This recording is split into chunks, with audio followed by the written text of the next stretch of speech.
On that note of triplets, let's talk quickly about fostering a lamb from one ewe onto another, because if you're breeding, it's really handy to know how to do this.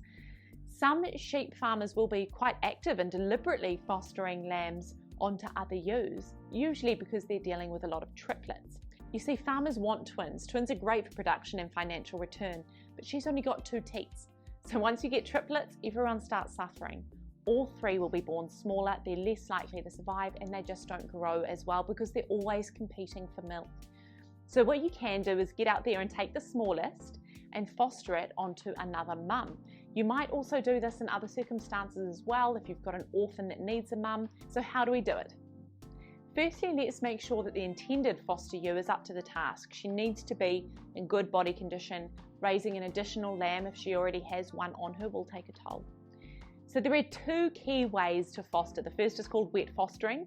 Wet because it's when you get there really quickly, when everyone has just been born, and you switch them around so they're literally wet with afterbirth fluids. This works really well. The ewe's hormones are roaring during this time. The lambs all smell fresh. The mothers haven't gotten to know their lambs yet, so it's relatively easy to do this. You can do it with an orphan as well, but the trick with this method is you have to find the foster ewe when she's just about to give birth, and you have to keep it relatively stress-free, the switch around. Otherwise, if she's too stressed by you being there, she may abandon the whole situation. So you find a ewe that's just about to give birth. As soon as she has, you take the orphan. Tie 3 legs together so that it has to lie down and cover it in the birthing fluids from her afterbirth or her own lambs that have just been born.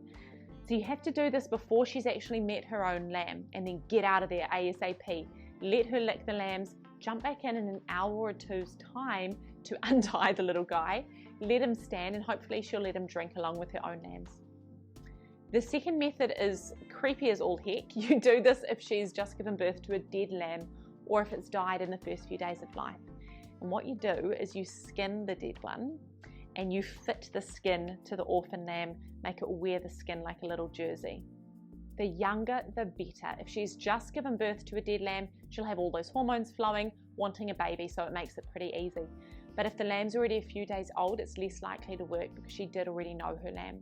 But you'll know pretty quick if she's going to accept it or not. You may need to leave that jersey on for a few days, you probably will. Make sure that it's hanging down over the anus as well. That's really important because she's going to smell back there.